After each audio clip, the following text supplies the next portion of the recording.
Welcome, everyone.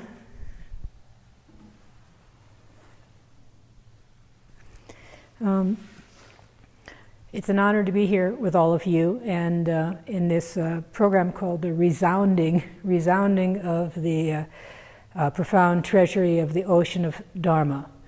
Some of you, I know, are very familiar with the teachings of Chogyam Trungpa Rinpoche, the Vidyadhara, and for some of you it may be newer information, so I wanted to give a little bit of background on these teachings and then on what we'll be doing together throughout the day. But the origin of these teachings is from a series of programs that he offered between 1973 and 1986. And these were about 2.5 or 3 month long training programs called Vajradhatu seminaries. And every year he would conduct these programs, which would consist of a main class, quite a bit of meditation, practice, and study, because Vidyadhara emphasized the importance of both practice and study, and how the two of them support and enhance one another, and they need to be always work in tandem, in a complementary way. So it was, for many people, a once-in-a-lifetime experience to be able to immerse themselves in Dharma practice and study in such a way for, several months in a row with one of the renowned teachers of the century, really.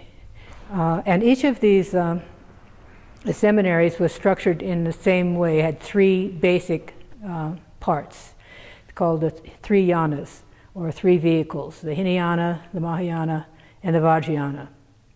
The kind of a systematic, from beginning to end, presentation of the stages of the Tibetan Buddhist path, which is called Lamrim, stages of the path. So every seminary of these 13 seminaries that the Vidyadhara conducted had that as its basic kind of bone structure or a skeleton, and then year by year he elaborated on different aspects of that journey. And until actually this year, these teachings were available to people who had attended such a seminary in a kind of a transcript form, a series of close to verbatim transcripts documenting what happened in each of these programs. They were kept secret. They were considered to be highly profound and should be only revealed, so to speak, to people who were really steeped in the tradition and made a certain personal commitment to the path. Interestingly, the Vidyadhara sometimes is known for being kind of wild and crazy and outrageous, but in terms of transmission of the Vajrayana, he was extremely conservative, and he said, if you don't understand the foundation, you don't understand the Hinayana, if you don't understand the Mahayana, and more than understand it, kind of steep in it and respect it deeply, you are not going to be a good Vajrayana student. You really need to know the basics of Buddhism, and you need to know the path of compassion and wisdom.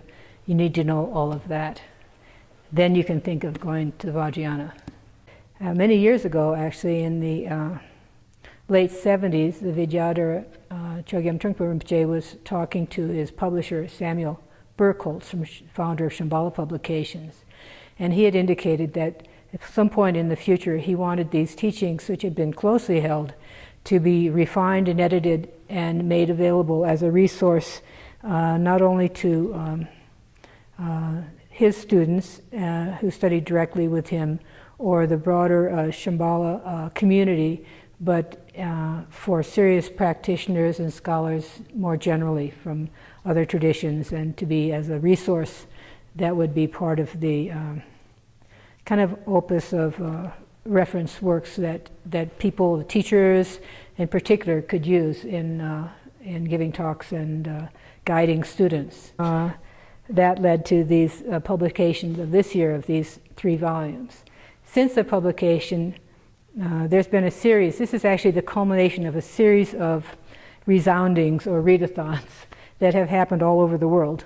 Some in group settings, like this, And sometimes the people signed up as just an individual. They could be somewhere in, I don't know, Beijing or something, and say, I'm going to read chapter 10 of the first volume. And they would then be placed on this little map. On the Legacy Project website, there's a map of where readings took place of these books since they came out, and it's on 5 continents. There are people sometimes just all alone sitting and reading. Chuck and I were very fortunate to be able to do a reading, part of the readathon, when we did a pilgrimage to eastern Tibet, and we went to this retreat center called Dorje Kyungsong above Sermong Monastery, a place where the Vidyadhara did many practices, and we were able to read it in that very powerful spot. Other people did readings in the Bhutan, in the cave of Tagsang, the Tiger's Nest cave, where the Vidyadhara received the sadhana of Mahamudra. So there are all sorts of places, and some folks in Iran did a reading that could not be on the map because of religious persecution there. So there was really quite a kind of an interesting event. And the notion was to conclude these series of readings here in the Great Stupa. We had hoped to do that in September, but we got flooded out. Seems to attract a lot of draw-lists. Now there's only really windy. But, and the idea was to conclude with readings from the 3rd volume, which is the Vajrayana volume. The seminaries, they were called seminaries partly because he intended students to be trained as teachers. Same as you go to seminary in a Catholic seminary or Jewish seminary, whatever, you're training students to be able to pass on what they had received themselves. It was some kind of, hopefully, authenticity and some degree of knowledge. And so that was one of the components, and something he really emphasized and pushed his students to learn not just how to understand, receive the teachings, but also be able to digest them enough to be able to present them, not necessarily as formal teachers, but even in conversation with your own language and your own imagery and your own way that's relevant to the person you're dealing with or the times that you're in. So he said, if you study these teachings, some of them are quite complex actually, and some of them are very straightforward and to the point, cutting right to the point. And he said, well, you don't really understand any of this unless you can describe it to your grandmother. If you can put it in that kind of understandable terms, not with jargon, not without kind of a puffed up quality, but right to the core, human quality that really is the transformative points within the teachings, what really matters, what changes you, what changes people, and uplifts the situation. The dawning of the Great Eastern Sun. In talking about the Great Eastern Kingdom, or Vajrayana, we mean a human dawn, a dawn of humanity in which Vajrayana can be presented, and in which Vajrayana could happen in our existence. In the dawn of Vajrayana, we are learning how to rise rather than how to die. And at this point, the dawn of Vajrayana has already happened. The great East and the setting sun of the West.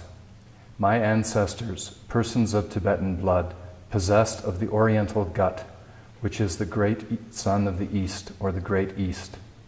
If there were no such thing as the Great East, the Vajrayana could not be presented. In the image of the Great East, if you do not have the East, you cannot have the sun shining out of the East. In this case, the East is Mahayana, and the sun shining out of the East is Vajrayana. The vision is Mahayana, and executing the vision is Vajrayana, always. In fact, there is no vision in the Vajrayana, because you do not need it. Vision is a futuristic experience, whereas execution is the present situation. So you only need execution, and if you do not execute properly, you cut your finger, which is bad vision. There is such a thing as the Great West as well, but that Great West has become the symbol of the setting sun, the destroying of light. Century after century, that great setting sun, as opposed to the great rising sun, has caused conditions that block any possibility of presenting enlightenment. The great setting sun of the West has provided us with beautiful, comfortable conditions for living our life, like central heating, air conditioning, taxi cabs, and numerous other conveniences. But that setting sun approach has provided us purely with a comfortable way to die. In the West, there are old age homes, funeral homes, all sorts of shots in your arm, dope to puff up, and LSD to take, so that we can realize how to make the sun set, meaning the sun of human dignity, the sun of human power. All those things we have in the Great West, including warfare, economic development, philosophy, psychology, and economic plans as well, have been about learning how to die rather than learning how to rise. So unfortunately, I have to say that the possibility of Vajrayana involves the idea of the Great East as distinguished from the wretched West. Hopefully you will not take this as a personal insult, but the West at this point is equivalent to the setting sun. It is equivalent to anti-enlightenment, and it is very wretched. There is too much poverty mentality. The business and investment of people in the West is based more on pleasure, while people in the East base their activity more on responsibility, because of the very fact that they do not have that much pleasure. However, the Great East is not simply a question of Eastern people versus Western people. We are talking about mind, about conquering mind. It is a matter of where the mind rests, and whether you are interested in pleasure or responsibility. Creating an enlightened society. We are trying to create a Buddhist world, an enlightened society, and one of the principal ways of doing that is for each one of us to become sane. In order to become sane, you have to become disciplined. And in order to become disciplined, you have to develop a sense of loyalty. In this case, loyalty is not at the boss and worker level, but it is an appreciation of what you are involved in. Loyalty applies to all the yanas, the Hinayana, the Mahayana, and needless to say, the Vajrayana. There are two levels of loyalty: setting sun loyalty and Great Eastern Sun loyalty. The setting sun version of loyalty is based on fear. You are afraid that if you do not do your job, you might be fired and lose your sandwich and your roof. But you think that if you become a good, loyal person, then you will have more than a sandwich and a roof. You might have a palace and eat gourmet food, and you might be able to take some time off. You might be able to go to the beach and lie in the dirt. That is what we call a vacation. Although you never know what the vacation is a vacation from exactly. That's it. Full stop. There's nothing more than that. So setting sun loyalty is a functional sort of loyalty. Obviously, you try to be happy, but that is just thrown in. And at some point, you're going to drop dead, and that's it. Poof. You might also apply this setting sun approach to your children and your grandchildren. You hope your children could all go through the same process. You want them to get a good education so that they could get a good job. Hopefully, they could be disciplined so that they do not get fired. And if they are successful enough, they too might have a chance to go to the beach and lie in the dirt. Your grandchildren and your great-grandchildren could do absolutely the same thing. Maybe they could go to the moon eventually and lie in the dirt on the moon.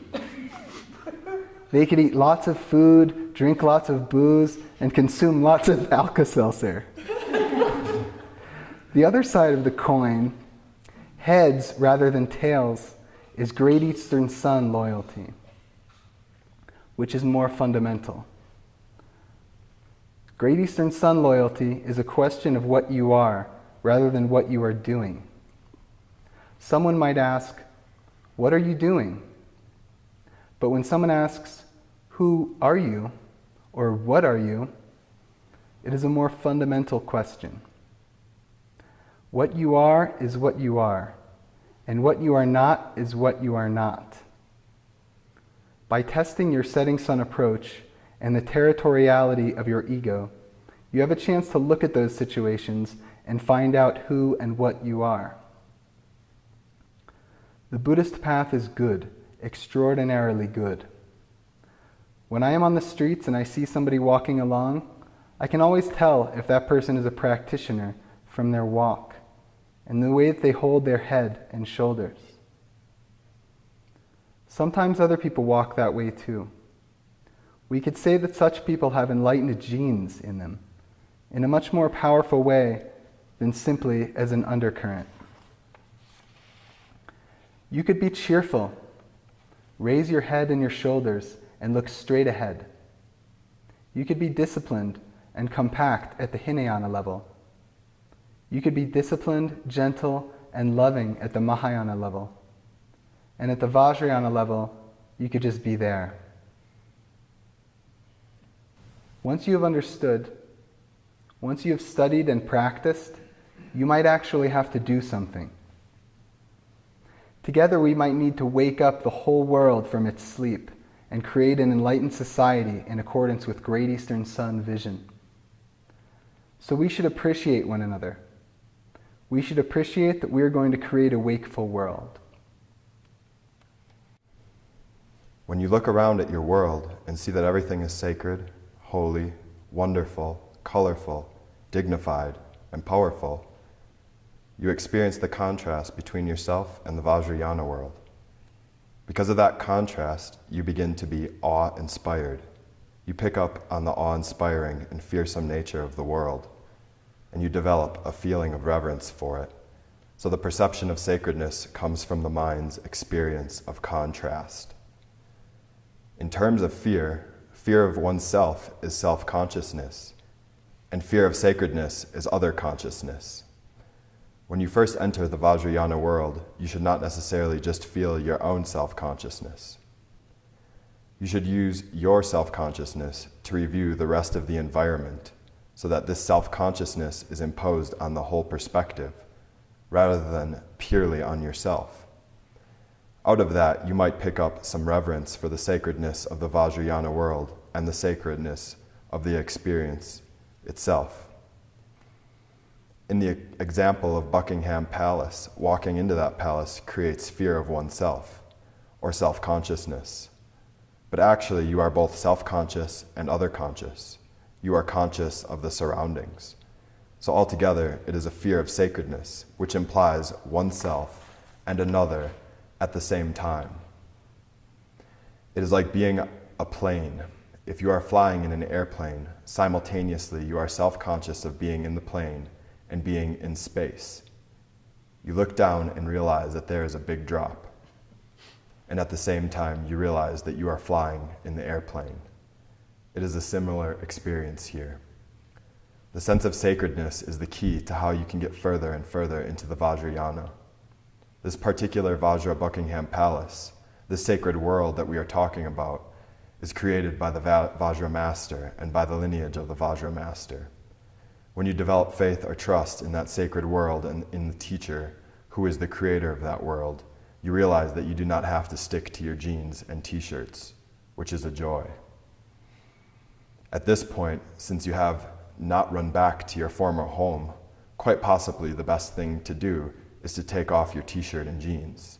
Take a shower in the compound of the palace and present yourself naked and clean. This is how you enter the Vajra Buckingham Palace. And as you enter, you still feel as if you are yourself, as if. So devotion in this case is the fearlessness of coming as you are, properly showered and cleaned up without your t-shirt and jeans. Once you enter, the king or queen and the occupants of the palace appreciate you and recognize you as a brave guest. They acknowledge that entering this space takes courage and conviction. So devotion in the Vajrayana sense is not just trust and worship, but it is having a wholesome attitude toward yourself. Usually, according to our ordinary concepts, if you don't cheat, if you are not trying to make $1 out of 50 cents every minute, you will end up with nothing. You never think that anybody could get rich just by being rich in their natural state. And for the first time, you have met a Vajra master who has never tried to cheat. They have never even heard of cheating. Earning wealth, from a Vajracharya's point of view, is entirely different from your way of becoming rich. There are a lot of stories about this in the life of Milarepa. In one story, Milarepa meets a huntsman and says to him, "Hunting is not the only pleasurable thing you can do. Why don't you practice? Then you can hunt your own mind, your kleshas, and you will become a hunter. You will become a better hunter." The huntsman did what Milarepa advised, and he became a great yogi. Our lifestyle and our values are always based on either making love or killing, and in between these two activities, we get confused and fall asleep. Those are the only three possibilities taking place in our life: murdering, mating, and falling asleep. There's passion, aggression, and ignorance to a greater or smaller degree in whatever we do. That is our logic of happiness, whether in the form of socialism, democracy, capitalism, or what have you. When we are confronted by somebody who has done something other than seeking happiness in those ways, but by being bored, by just sitting, by just being, by not resorting to any form of entertainment at all, but just remaining like a statue, it is mind-boggling. None of us expected that anyone could do that. Nonetheless, we begin to realize that it has actually happened, and it has turned out to be much more powerful than we had expected, much better than our versions of business.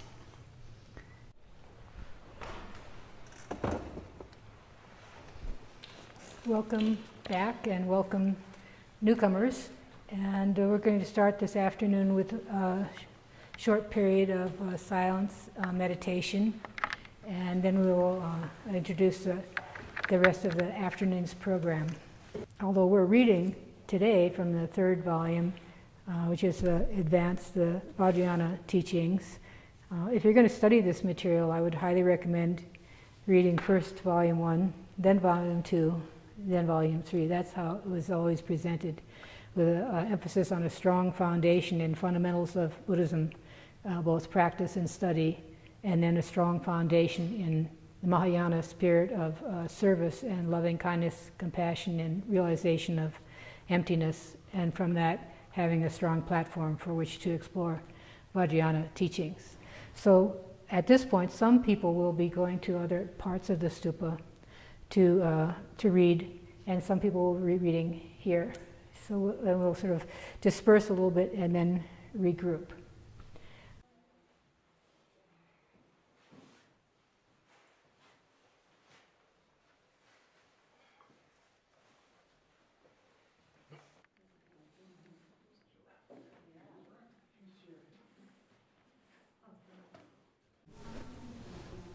In Mahamudra, you are going beyond the reasonability of the egolessness of dharmas to a very subtle and completely personal experience of the egolessness of dharmas. Combining that subtle understanding of the egolessness of dharmas with the understanding of the non-existence of oneself, which has already been experienced at the Mahayana level, brings about Mahamudra. In the Mahayana, complete emptiness has not been seen, and complete freedom from samsara has not been realized, so there is no union of the two. But with Mahamudra, seeing samsaric emptiness means that there is a lot of activity and play. The Mahayanists would never buy that, for in the Mahayana, transcending samsara means to do good, whereas in Mahamudra, transcending samsara means play. In the teachings on Mahayana, we talked about vipassana as a torch holding the fire that burns the fuel of conceptual ego mind. We also talked about the warmth that cuts through the ego. But the Vajrayana approach is something more than that. The Vajrayana is not concerned so much with the torch, but with the totality of the flame world. That fire world actually burns the torch itself, as well as the torcher, the one who lit the torch. The Mahayana approach is a courting practice, and the Vajrayana approach is one of magnetizing or elegantizing. You are elegantizing your neurosis so that it could be more workable. When people hear about the Vajrayana approach, they find it crude or dirty. But it is actually the ultimate way to have dignity in spite of your neurosis. On the whole, it is a way of glorifying our Vajra world. Another thing about the Vajrayana is that historically there were quite a few female practitioners. The Vajrayana is much more open approach than the Hinayana approach of rules and regulations. In fact, in the Vajrayana, we cease to talk about what gender of people can practice Dharma. The inclusion of female practitioners is just accepted by everybody. The emphasis is not on either the masculine or feminine human being. It is completely open. We also know about a few siddhas who were women. One of the outstanding female siddhas was Naropa's consort, who was called Niguma. Niguma developed the 6 yogas of Niguma, and she was one of the prominent counterparts of Naropa. There were also female siddhas called Shavari, who were the forest dwellers and were supposed to lead the hunt. And there were a great many lady prostitutes who were also siddhas. Whether they were men or women, everybody was doing their best to attract people and catch them into the Mahamudra experience. So I think gender does not really make any difference here. There might be some problems with the gender in the Hinayana and Mahayana, but in the Vajrayana, there's no problem at all. The Outlaw Tantra. In Anuttara Yoga, Upaya and Prajna are brought together. For that reason, Buddha was inspired by this particular Tantra, and he would appear in the form of various tantric deities in order to teach it. Sometimes it appeared that he taught in the form of Vajradhara. When he did so, Vajradhara's consort, speaking on behalf of the students, would request Vajradhara to teach Tantra. She would ask the first questions, and the students would join in as the discussion went on. The technique or practice of Anuttara Yoga goes against people's cultural, philosophical, and religious frameworks. That is why this Tantra is regarded as outlaw. Practitioners of Anuttara Yoga were outlawed in India as being dangerous and extraordinary. It is said that nobody should get into Anuttara Yoga, and if anybody does get into it, they should get into it properly. This is the same principle as that of the Vajra. The Vajra will not strike, but if the Vajra does strike, it destroys the enemy. Anuttara Yoga goes against ordinary patterns of morality and the conventional social setup. However, that may sound like more than what it actually implies, so don't get frightened. Nonetheless, in the past, when the Mahayana doctrine was proclaimed, the Arhats fainted, and when the Vajrayana was proclaimed, the Bodhisattvas fainted. Still, I do not think it is shocking enough for you to run away. Shaking things up. The world of Anuttara Yoga is a large-scale world. Even in the Hinayana, and at least at the Mahayana level of Shunyata, it has been taken for granted that the world is vast and that it has its functions which are interdependent. This has been understood, and that is why the tantric teachings are possible.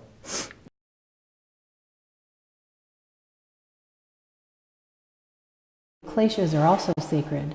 They are referred to as the 5 wisdoms. It is a question of how you perceive them. Once you have gone beyond your pettiness, beyond your own territory, you naturally begin to perceive a greater world. Among the kleshas, passion is regarded as one of the most workable emotions because it is accepting of the other, as opposed to aggression, which rejects the other. But all emotions are regarded as some kind of impulse toward communication.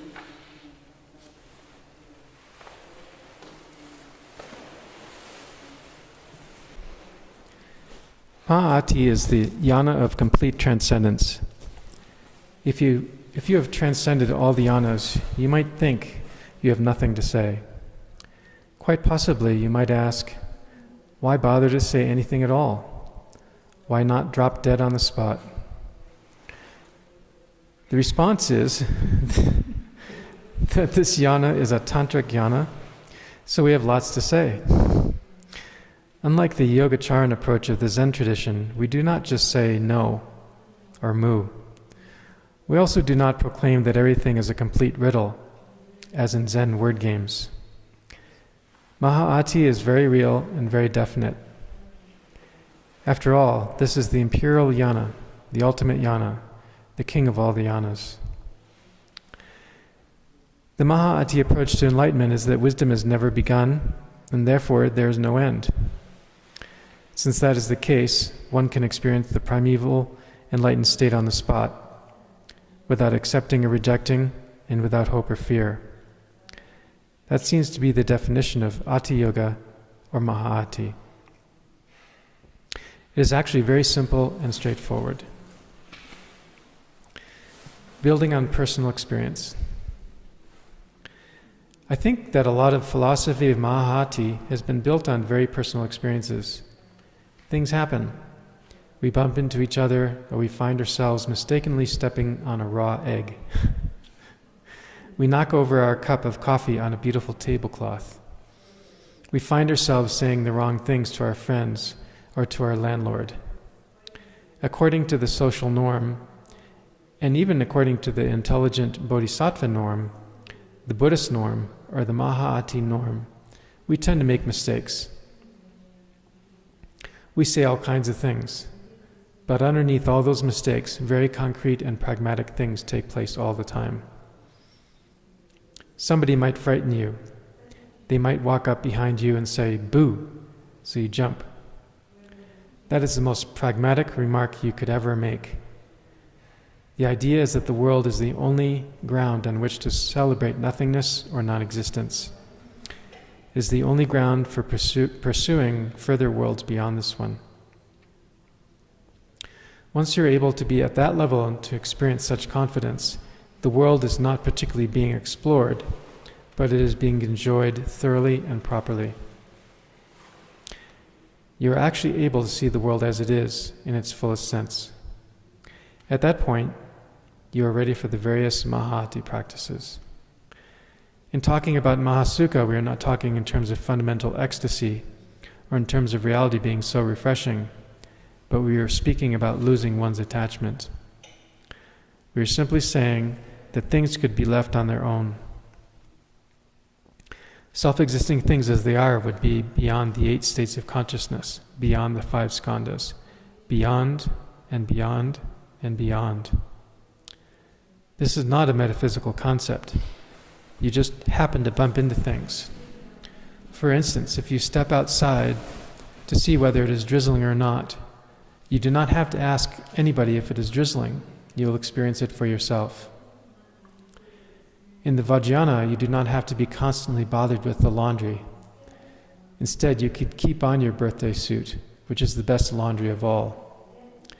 In the Vajrayana, and particularly in the Mahā'ati tradition, that is considered to be great joy. But we do not mean great as opposed to lesser. You could just be as you are.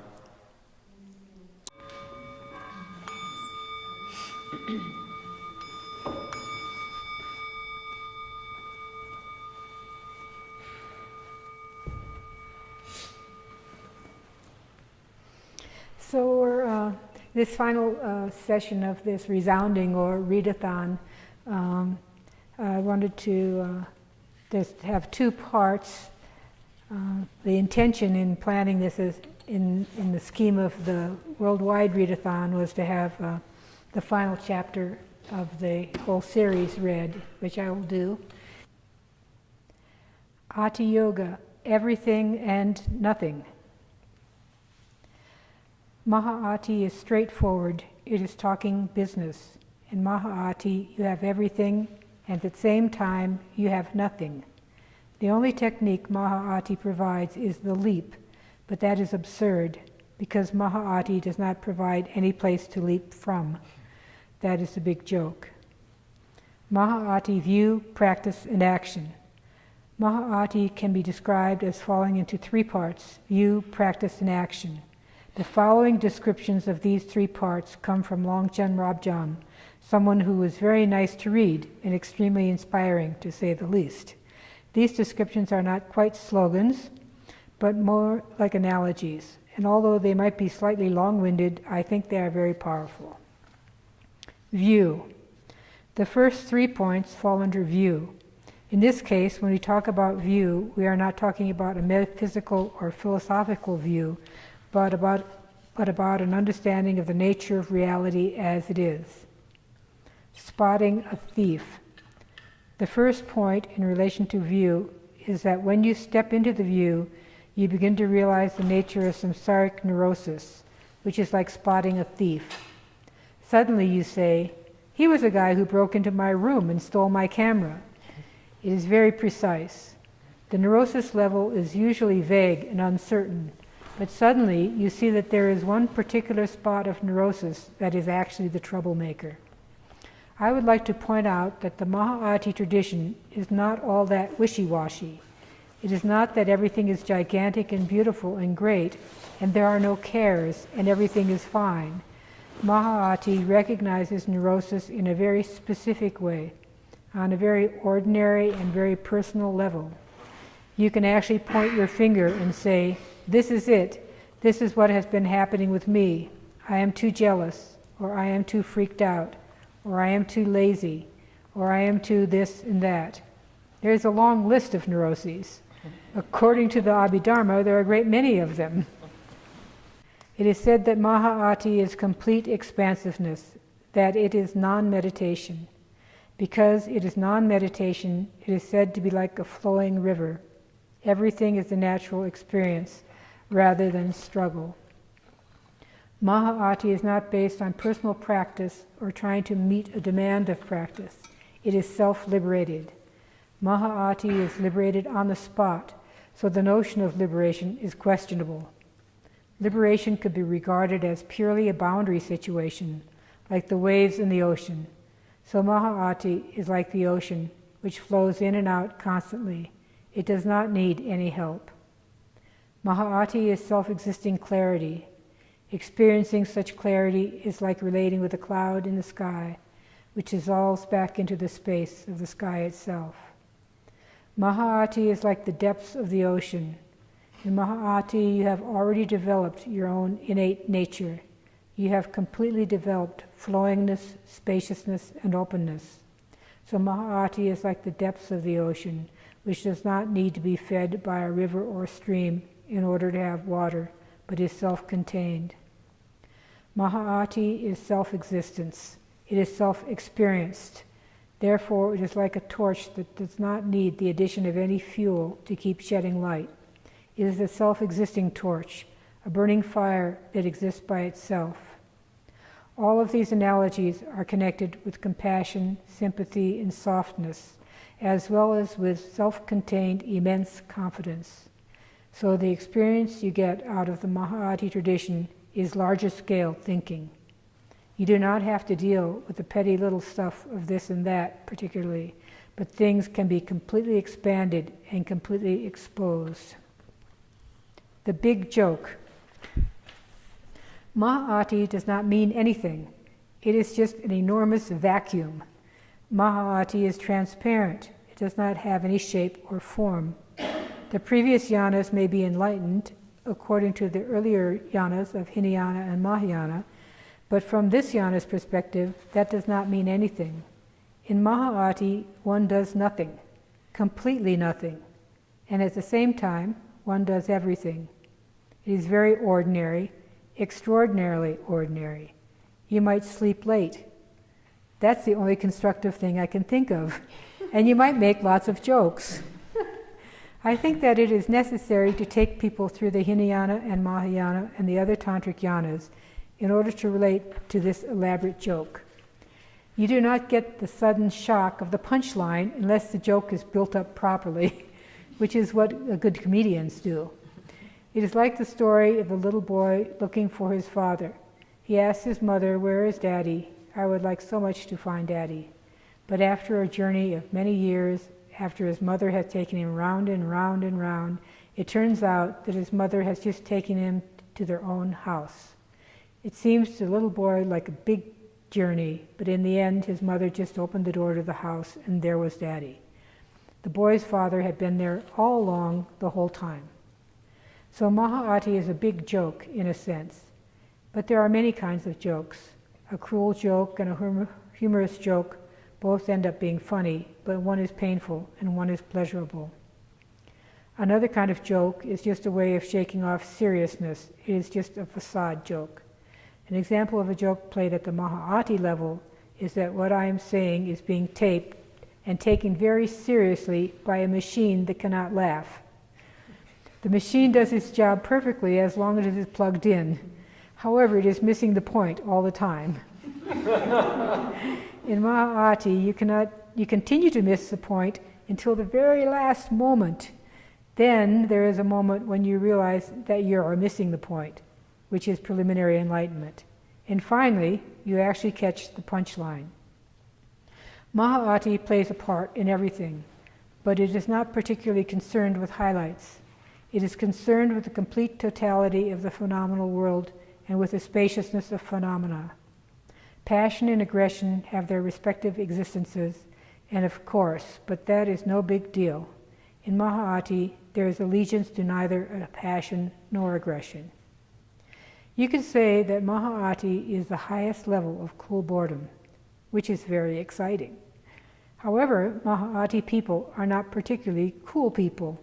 In fact, they are usually very temperamental.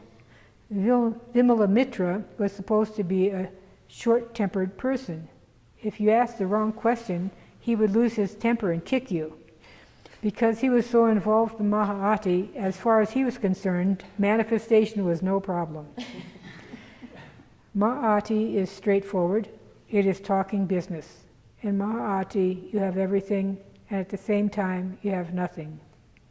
The only technique Maha'ati provides is the leap, but that is absurd, because Maha'ati does not provide any place to leap from. That is a big joke. The end.